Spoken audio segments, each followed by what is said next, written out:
Apply करने के लिए यहाँ पे आप अपना 10 अंकों का मोबाइल नंबर डालेंगे जिससे आप लोन अप्लाई करना चाहते हैं और नीचे सबमिट वाले आइकन के ऊपर क्लिक कर देंगे। एक बार आप मोबाइल नंबर डाल के आगे बढ़ते हो ना, आप देख सकते हो कि आपके मोबाइल नंबर पे 6 अंकों का ओटीपी सेंड करेगा। तो ऊपर हमारा ओटीपी आ चुका है, हम सिंपली फिल करके यहाँ से आगे बढ़ेंगे और एक बार मोबाइल नंबर वेरिफिकेशन करने के बाद आपके सामने कुछ ऐसा इंटरफेस खुल के आता है। अब देखिए, सबसे पहले आपका फर्स्ट नेम, लास्ट नेम, उसके बाद आपका फादर नेम, फिर आपको यहाँ पे अपना email ID, date of birth जो आपके पैन कार्ड में लिखा हुआ है वो भरना है।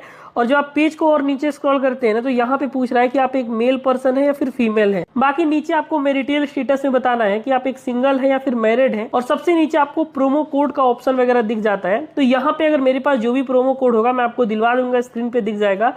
अगर नहीं है तो आप इसको ऐसे ही छोड़ देना और नीचे आप इस बॉक्स पे टिक करके सिंपली प्रोसीड वाले आइकन के ऊपर क्लिक कर दोगे। एक बार आप जैसे ये डिटेल कंप्लीट फिल कर देते हैं ना, आपके सामने रिंग के अंदर आप सक्सेसफुल पहुंच चुके हैं। और यहाँ पे दोस्तों आप देख सकते हो रिंग के अंदर अलग अलग वेरिएंट के लोन भी आपको देखने को मिल जाते हैं। क्योंकि यहाँ पे हमें पर्सनल लोन चाहिए, इसके लिए आप पावर लोन अप्लाई करना। इसमें क्या है कि only pan card and address proof, मतलब पैन कार्ड, आधार कार्ड के बिहाफ पे आपको 5 लाख रुपए तक का लोन 36 महीनों तक के लिए मिल सकता है। साफ साफ लिखा गया है। और अगर आपका बिजनेस वगैरह है तो आप बिजनेस लोन के साथ जा सकते हो। मैं आपको इसलिए कह रहा हूं कि आप पर्सनल लोन की तरफ जाइए। अप्लाई नाउ के ऊपर क्लिक करेंगे तो आपके सामने कुछ ऐसा इंटरफेस आएगा। आप देखिए, ओनली पैन कार्ड और आधार कार्ड रिक्वायर्ड लिखा है, 0 हिडन फी है, 100% डिजिटल जर्नी है और फास्ट वेरिफिकेशन भी है। आप लेट्स स्टार्ट के ऊपर क्लिक करिएगा तो आपसे कुछ परमिशंस के लिए बोला जाएगा, तो यहाँ से आपको अलाउ कर देना है। अलाउ करने के बाद अब आपके सामने कुछ ऐसा इंटरफेस दोस्तों खुल के आ जाएगा। दोस्तों अब जैसे ये वाला पार्ट कंप्लीट करते हैं ना, अगली स्टेप के अंदर आपको रिडायरेक्ट कर दिया जाता है। और यहाँ पे देखो, अब आपसे आपका पर्सनल डिटेल पूछा जाता है। पहले ध्यान से देख लेना, यहाँ पे सबसे पहले ये पूछा जाता है कि आप एक सैलरीड पर्सन हो या फिर सेल्फ एम्प्लॉयड हो। देखो, अगर आप किसी कंपनी में जॉब करते हो तब तो सैलरीड। इसके अलावा अगर आप कोई ऐसा काम करते हो, मान के चलते कोई आपने बिजनेस कर रखा है या फिर आप कहीं पे शॉप डाल दिया है, आपने कोई ठेका वगैरह पे काम लेके करते हैं, डिलीवरी बॉय का काम करते हैं, या फिर आप मान के चलो प्लम्बिंग, डॉक्टर या फिर जो भी है, उस केस में आप सेल्फ एम्प्लॉयड आएंगे।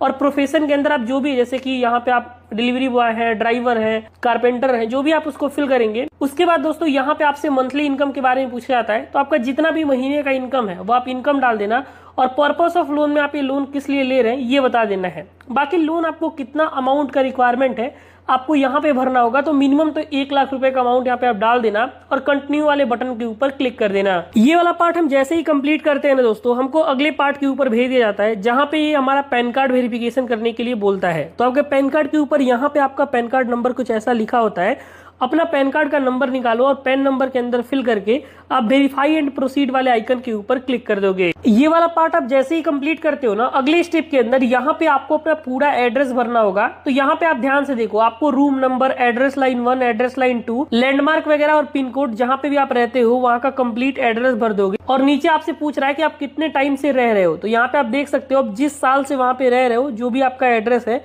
यहाँ पे आपको टाइम सेलेक्ट कर लेना और सेव एंड कंटिन्यू के ऊपर क्लिक कर देना। तो ये वाला पार्ट आप जैसे ही कंप्लीट करते हो ना, अगले स्टेप के ऊपर आपको यहाँ पे आधार कार्ड के बारे में पूछा जाता है। मतलब आप जो लोन रिंग एप्लीकेशन से ले रहे हो ना, इसका आपको सिंपल से केवाईसी करना होगा।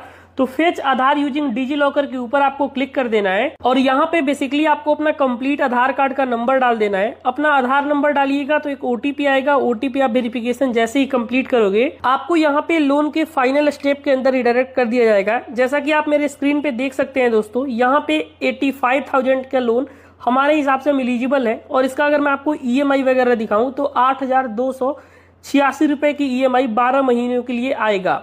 30% पर एनम के हिसाब से ये लोन हमें ऑफर किया जा रहा है। अब देखो, यहाँ पे ना पर्सनल लोन है तो कॉस्टली तो होगा ही, लेकिन अगर आपका पॉकेट अलाउ करता है तो यहाँ पे आप इस लोन के साथ प्रोसेस कर सकते हो। ध्यान से समझ लो, 85,000 के रुपीज के लोन में प्रोसेसिंग फी वगैरह कटा के आपके अकाउंट में 83,997 रुपीज, अप्रोक्स 84,000 के आसपास क्रेडिट होंगे। आपका ईएमआई कब कटेगा वो भी आप व्यू रीपेमेंट शेड्यूल के ऊपर देख सकते हैं।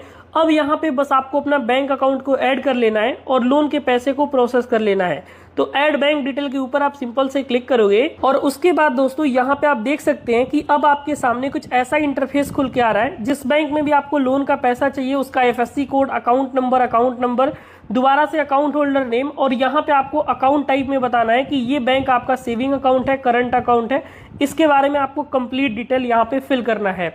अब इसमें देखो बहुत सारे लोग पता है क्या गलती करते हैं, उनके पास यहाँ पे अपना अकाउंट नहीं होता है, तो वो जिनके नाम से लोन अप्लाई करते हैं ना, किसी दूसरे का अकाउंट डाल देते हैं, तो इससे आपका लोन तुरंत ही रिजेक्ट कर दिया जाएगा। इस बात को आपको ध्यान रखना है। और उसके बाद आप नीचे कंटिन्यू वाले आइकन के ऊपर क्लिक कर दोगे।